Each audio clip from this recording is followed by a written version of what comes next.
here we're going to start in the UK, and this is where our pathogen begins its outbreak.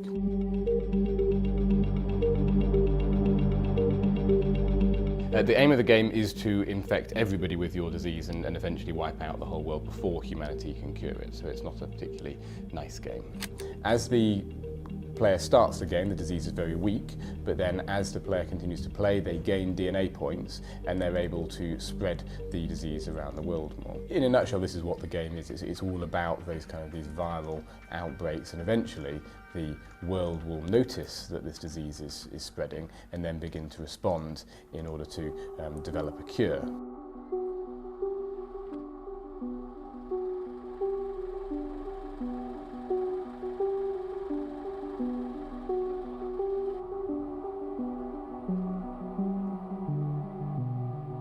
There's a very fine line, or a very important line rather, that we need to take between real-world suffering and a fictitious game. And for us, it's very important to keep those two elements very separate.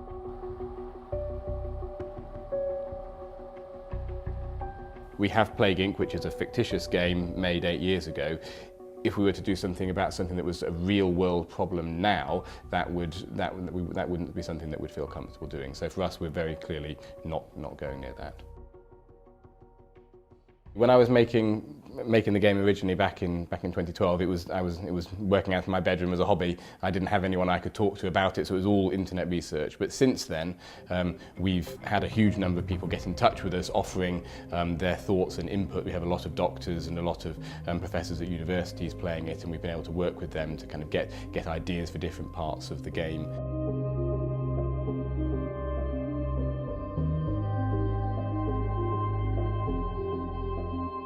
We've made a game which is now 8 years old, and in those 8 years there have been multiple times when a dangerous or concerning disease has emerged. What we try to do is help raise awareness of what's going on and make sure that people aren't getting deceived by various rumours that are spreading around. When Ebola was causing a concern back in 2014, we did a charity drive with our players to try and the campaign was Ebola is not a game, and we directed players from all around the world to their local charity so that they could donate to those charities helping to combat Ebola. So I think it's a very tricky area. We have to be very sensitive, but I think at the end of the day, Plague Inc. isn't.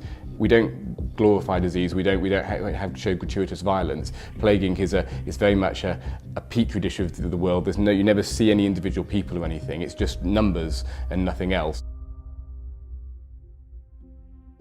Infectious disease can be such a big, scary topic. It's very hard to kind of grasp. If you're a doctor or a scientist, fine. But for somebody who's neither of those things, a game can actually be a good gateway into understanding more about it, having an initial conversation about it. People like to be sort of talking about things that other people are talking about, and disease is actually one of the very few things that is sort of crosses all geographical borders. Like, anybody in the world can get ill, and it's a very unpleasant, but it's something which allows dialogue between people when often there might not be dialogue otherwise.